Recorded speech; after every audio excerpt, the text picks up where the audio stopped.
Hey, it's Jordan with 2YT Politics. I'm here at Turtle Island. As you can see behind me, they've pretty much finished what they started yesterday. We were here first when they started with the razor wire. Now they have it all the way around the base of the mountain and at the top of the mountain. That's sacred burial ground that they've put rows of razor wire up. So obviously, just disgustingly disrespectful. They're desecrating the land. I'm here with Q. You're a Black Lives Matter activist. You're from Denver, and you've been here before. Uh, I mean, you've seen abhorrent sights in your life, towards African Americans. What does this make you feel when you see this total disrespect for native land and native sovereignty? It makes me feel sad. I think the very real reality is what some of our indigenous brothers are facing here are some things that we've seen before, and I'm sad that we haven't healed them, we haven't fixed them. When I think about Ferguson and how there were snipers on the roof in Ferguson, how they used the media to use propaganda to say what was going on, which wasn't happening, and how they continue to tell a story or a lie of what was happening to try to harm the Black Lives Matter movement. It's very similar to what I see here as far as the media using propaganda when you leave from this place, and they don't talk about the prayer circles. They don't talk about the amazing history that's here and the amazing people that are here.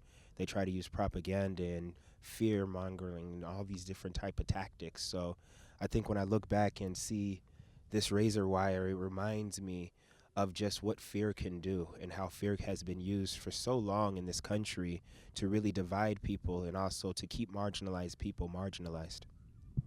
And how does your unique experience and African Americans, obviously, this country was first born on genocide towards natives and then born on murder, slaughter, and slavery of African Americans.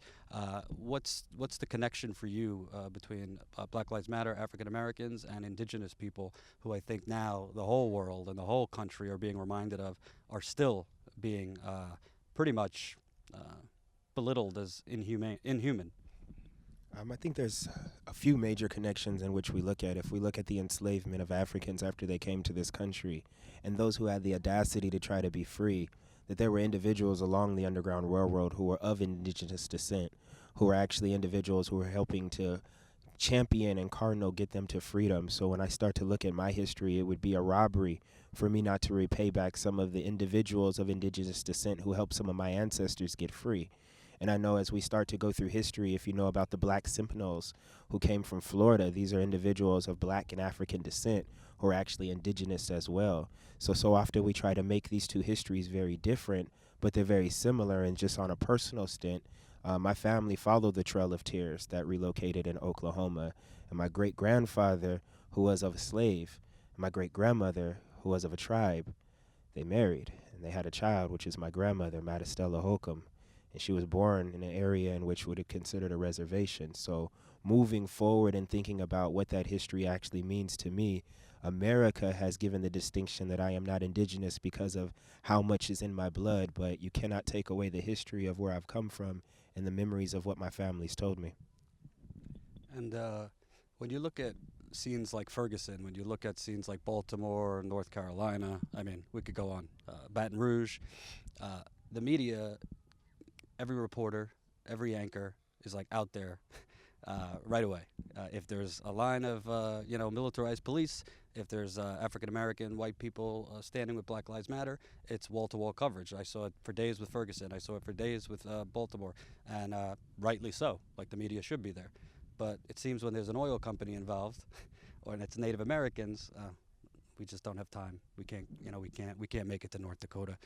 What do you think is the disconnect? Why you see that kind of coverage for things like Black Lives Matter, but not here?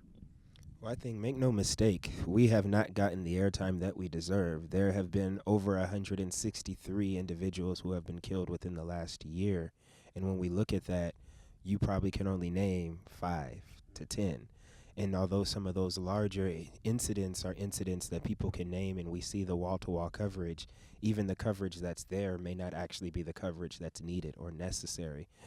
So when we look at what's happening here at Standing Rock, it's very hard because we realize that America is a corporocracy in which individuals get paid a substantial amount of money to make sure certain things are kept in a certain area or certain people are propagated a certain way. And when we start to look at that here in this place, there's several pieces of the story that will never be told. They'll never tell you that the elders are here and that the elders are blessing this space in this area, but they would be quick to tell you something about the barbed wire and how somebody was trying to get across it. So as we start to look at that, we start to realize just what we are in this nature of where we're at.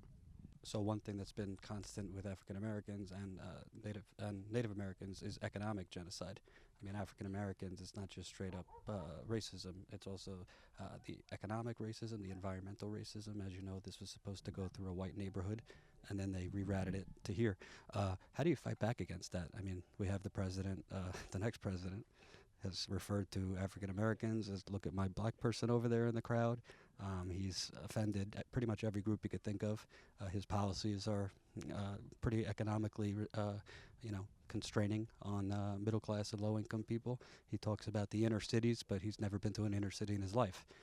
How does you fight back against this economic genocide, not just for black people and Native Americans, but all those who don't have as powerful of a microphone as the white people? I think the biggest thing you can do is do your history. As far as when I look at this country, the best time that there has been cooperative economics between different groups of individuals of African American descent was a time when we look at Black Wall Street, which happened in Oklahoma in around 1921, where we had a number of blacks who were able to not only take over a part of the city, but take over their city. They had their own bus lines, they had their own airports, they had their own banks, they had their own area in which they didn't have to worry about the segregation because they didn't have to worry about getting somebody else's opinion or their viewpoints. They just made their own. And I think as we look at what's happening in the climate of the Americas now, it's very important for us to remember the history and that there's opportunities for us to make our own. There's opportunities for us not to have to buy from corporations that don't support the things that we support, but to buy and use our money as a way of using that as activism and really making your money count where it should count and really getting an idea of what are the companies that support the prison industrial complex? What are companies that have supported DAPL and other organizations that are gentrifying our communities? What are some of these different people who aren't for our good and using our money, our dollars as a way of going against them?